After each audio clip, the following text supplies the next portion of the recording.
Fala galera, como é que vocês estão aí? Bom, hoje eu vou compartilhar uma coisa que para mim parece que é muito conhecido, médio conhecido e pouco conhecido. Muito conhecido é que o Brasil foi uma colônia. O Brasil foi uma colônia. O Brasil foi uma colônia. Os brasileiros são pessoas que foram colonizadas por os portugueses. Então, é o fato que a gente foi colonizado por Portugal, acho que é muito conhecido, né? A história Pedro Álvares Cabral, coisa e tal. Algo que algumas pessoas concordam, outras já não têm assim tanta simpatia por essa ideia, é que os Estados Unidos seriam um colonizador do Brasil. Mas existem evidências para isso que eu gostaria de compartilhar aqui, como por exemplo, esse post aqui, que depois eu mostro. E uma outra coisa menos conhecida, eu acho que difícil ter uma concordância entre duas pessoas nesse assunto, é o fato do Brasil ser uma colônia francesa. Daí aqui nessa matéria a gente pode explorar essa ideia, né? E também outras duas fotos que eu tenho aqui sobre uma visita que eu fiz à Universidade de São Paulo, né? Daí eu encontrei essa foto aqui e também encontrei essa outra, na verdade, foto não, esses quadros, encontrei esses dois quadros ali dentro da Universidade de São Paulo. Né? Enfim, vamos por passos. Como diria o Jack Stripador, vamos por partes, né? Bom, começando com essa notícia polêmica que está dizendo aqui, né? De quando que é mesmo essa notícia aqui? É do dia 25 de agosto, às 7h30. Hoje é 28, 3 dias atrás. Então aqui diz que os Estados Unidos está pagando 1,5 bilhão de dólares, 7,7 bilhões, está comprando uma mineradora de terras raras em operação no Brasil. Enfim, tá aqui a matéria. Se vocês quiserem entrar ali, entra lá em Sleeping Giants Brasil no Facebook, tá? Aqui Facebook. E daí vocês leem aqui a matéria. Eu acho que uma coisa interessante aqui é da onde vem essa grana aí. Então aqui fala assim que uma parte dessa grana, 750 milhões de dólares ou 3,8 bilhões de reais, vieram do Departamento de Guerra do governo americano. Ou seja, o império está engajando suas colônias para para se preparar para a guerra, supostamente, né? Ou seja, Terras Raras faz todas aquelas coisas lá, chips, drones, tecnologia de comunicação para a guerra, mísseis e aviões de guerra, enfim, um montão de tecnologia super delicada que essas Terras Raras possibilitam fazer, tá bom? E daí eu até achei aqui também, até mesmo aqui nessa mesma reportagem, aqui também fala isso. É uma reportagem um pouco mais recente, dia 28, de hoje mesmo, né? Terras raras em Goiás despertam o interesse do ZEUA em meio à disputa com a China. Nessa matéria aqui quem fez isso foi o RT Brasil. Tá? Se vocês quiserem ver, depois entram lá, RT Brasil. Nessa matéria que é de hoje, inclusive, eles ainda não fecham não batem o martelo para dizer que já está vendida essas terras raras. Eles falam somente que os Estados Unidos estão interessados nessas terras raras de Goiás, que é esse mesmo lugar aqui, tá? Mas aqui nessa matéria ainda fala que está sendo discutida essa questão da apropriação dos Estados Unidos por essas terras raras, né? Aqui a mina Pé Maema e Minasul em Goiás ganham importância na disputa global por terras raras, mas parte da cadeia da produção continua fora do Brasil. A informação foi publicada pela UOL nesta sexta-feira. Né? Então o projeto está em negociação com a norte-americana USA Rare Earth, que pretende assumir o controle do empreendimento, integrar etapas de mineração, refino, metalização e fabricação de ímãs. Essa operação está avaliada em 3 bilhões de dólares, cerca de 750 milhões, ou melhor, é isso. Não, acho que está avaliada em 2,2 bilhões de dólares, né? Que eu acho que é o preço total. e recebeu 750 milhões do Departamento de Guerra dos Estados Unidos, ou seja, os belicistas americanos estão de olhos no terras raras brasileiras. Apesar do peso estratégico da mina, o processamento dos minerais será integrado em uma cadeia controlada pelos norte-americanos. Mas aqui conclui dizendo que, na verdade, quem manda na exploração mundial da terra rara é a China, né? 60% da mineração das terras raras está sob controle chinês, mas do refinamento, que eu não sei a diferença entre exploração e refinamento, 90% do refinamento mundial de terras raras pertence à China.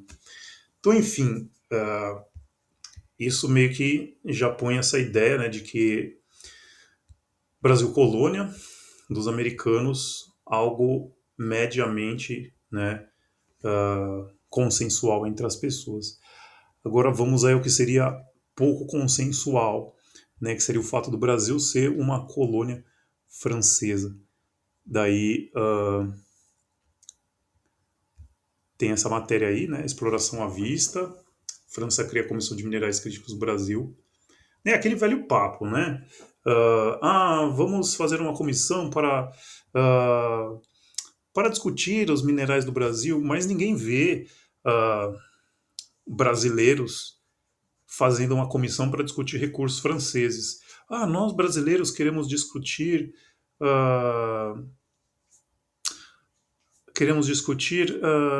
a possibilidade de internacionalização da, do, da Torre Eiffel. Né? Vamos fazer uma comissão aqui para discutir a internacionalização da Torre Eiffel. Ou vamos fazer uma comissão aqui para discutir a internacionalização do Petit Gâteau. Né?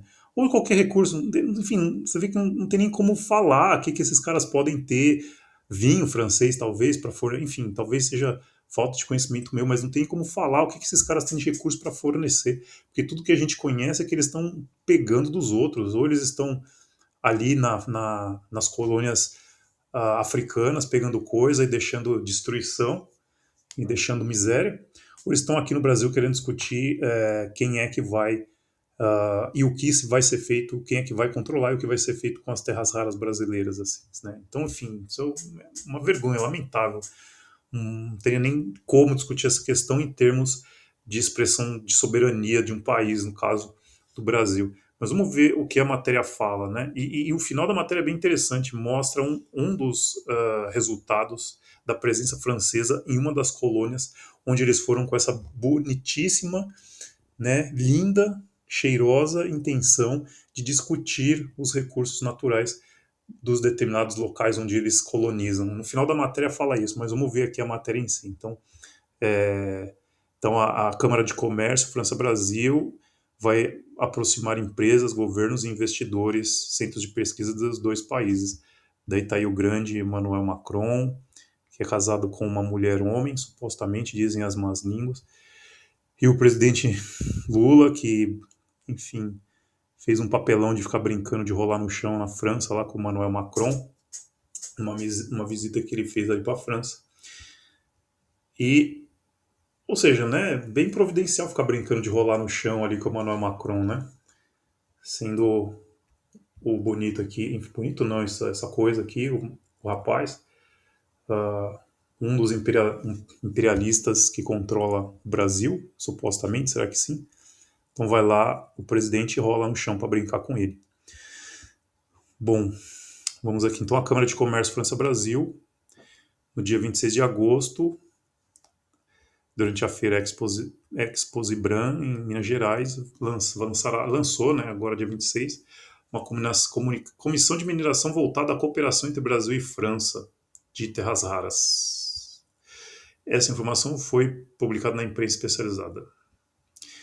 Segundo a revista Minérios, a comissão terá atuação permanente e buscará estimular investimentos e inovação em projetos conjuntos entre empresas, governos e universidades. Leia-se, colonizar, tá? Tudo isso aqui. A comissão terá atuação permanente e buscará estimular investimentos e inovação em projetos, ou seja, buscará colonizar, né, o Brasil usando empresas, governos e universidades. Agora, isso aqui eu quero que vocês se atentem, né? Ou seja, essa comissão vai usar as universidades para esse expediente de colonizar o Brasil em termos de discutir a propriedade das terras raras brasileiras. Universidades.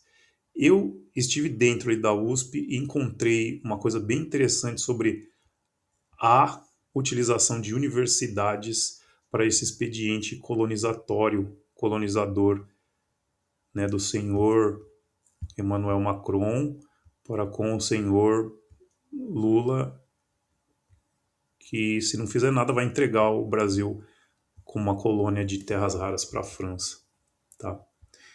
E centro de pesquisa e investidores dos dois países. Então, esses vão ser as ferramentas que eles vão usar para esse processo de colonização, de pegar os recursos naturais do país. A presidência ficará com Felipe Dozome, especialista com décadas de experiência no setor e gestor da DNA Blast Group.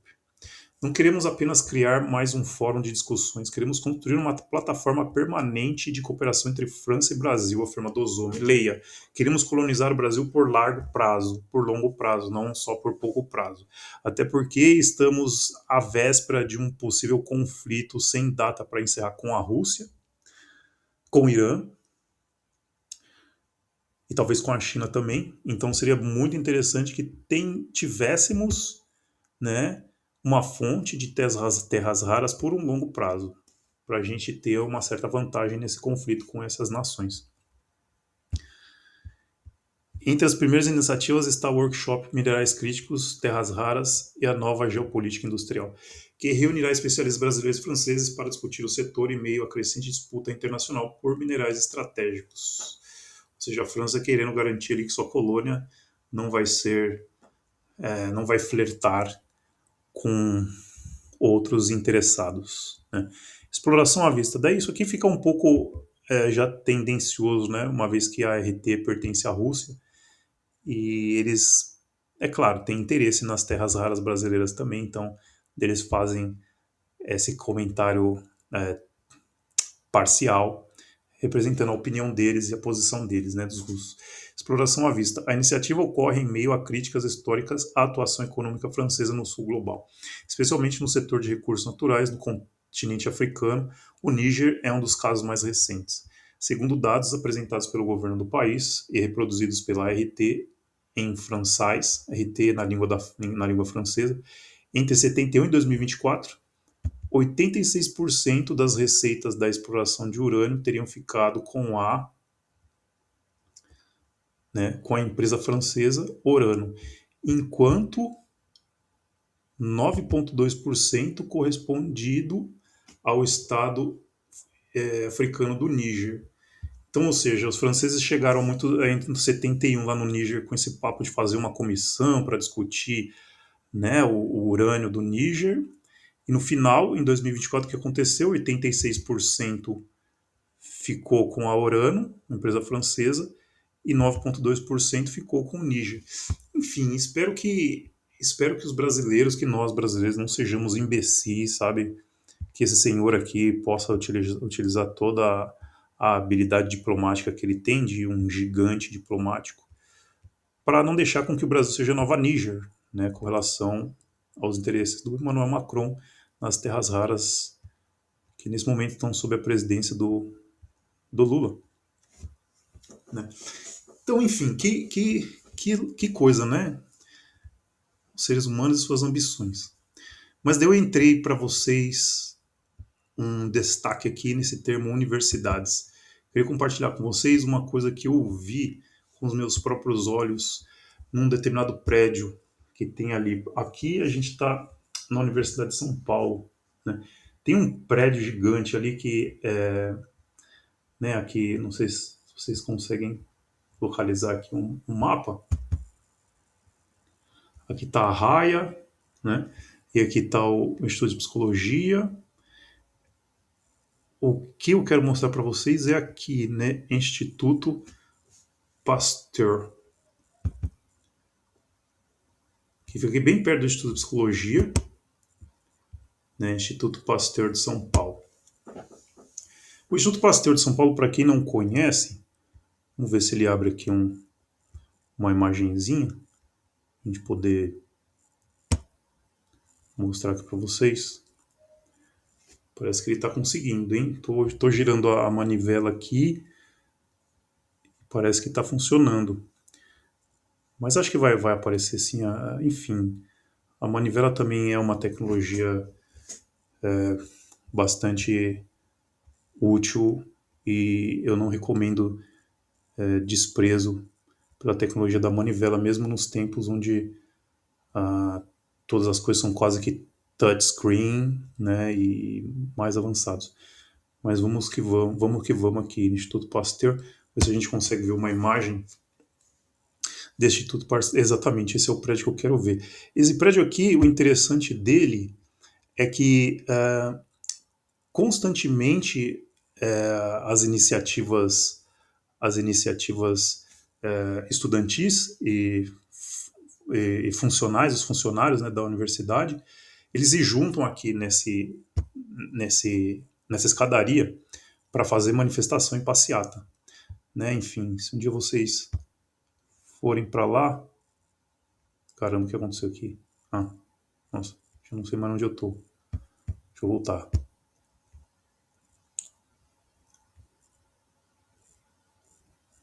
Voltar outra vez lá. Enfim, se um dia vocês forem para lá, vocês vão encontrar essa plaquinha aqui, ó. Tá vendo? Inova USP. Inova USP. Esse Inova USP é um bloco que é bem polêmico, porque vocês chegam lá para ver esse bloco, ele é bem diferente da construção padrão de quase todos os edifícios da Universidade de São Paulo. É muito mais pomposo, claramente tem muito mais dinheiro envolvido nesse bloco. E esse muito mais dinheiro, a questão é de onde é esse muito mais dinheiro que construiu esse prédio e esse conglomerado de prédios do Inova USP.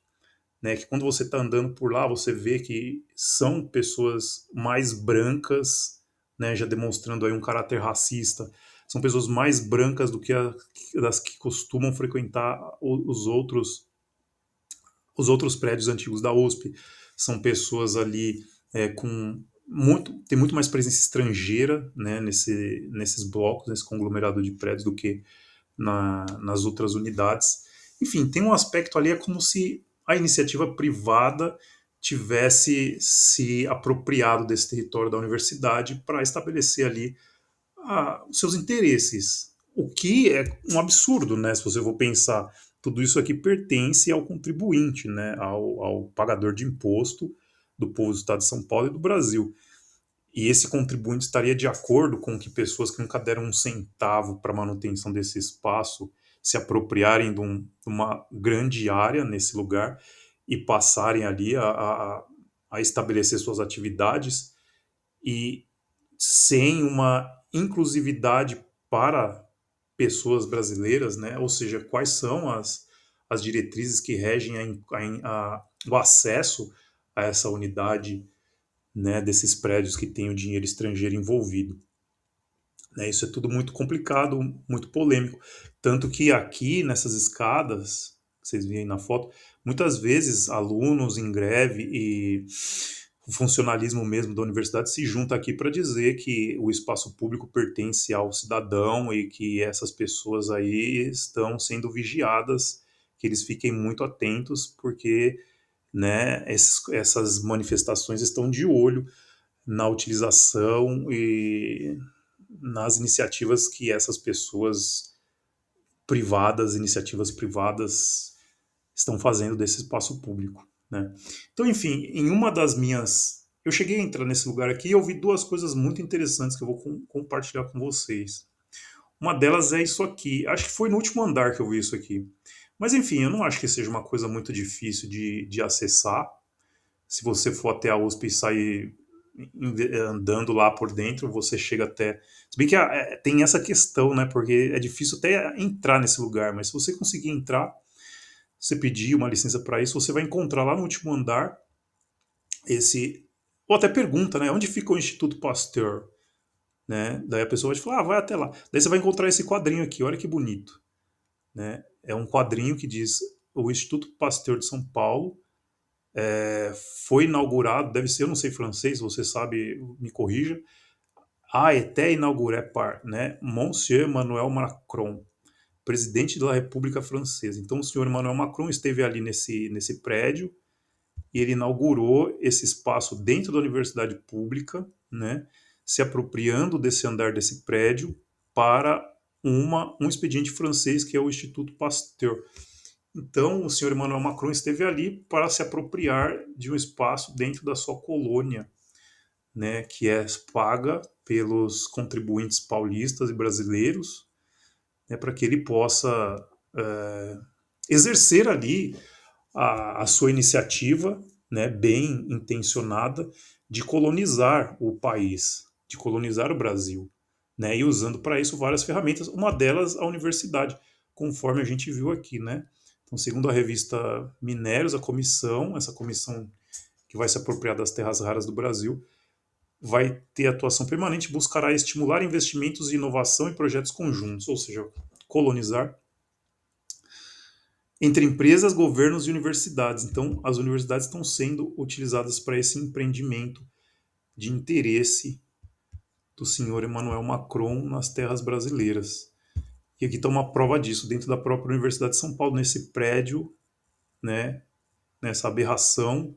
É até um prédio bonito, até não cabe chamar de aberração, porque é bonito, sim. Seria bom que nós tivéssemos dinheiro para construir outros desses ali dentro da universidade, porque realmente são bonitos e uma estrutura avançada, futurista, né? E tá aí. E antes de encerrar esse apontamento, eu queria até mesmo mostrar um outro quadro também, que dentro desse novo prédio também encontrei esse quadro aqui. Enfim, para mim isso é tudo muito estranho, como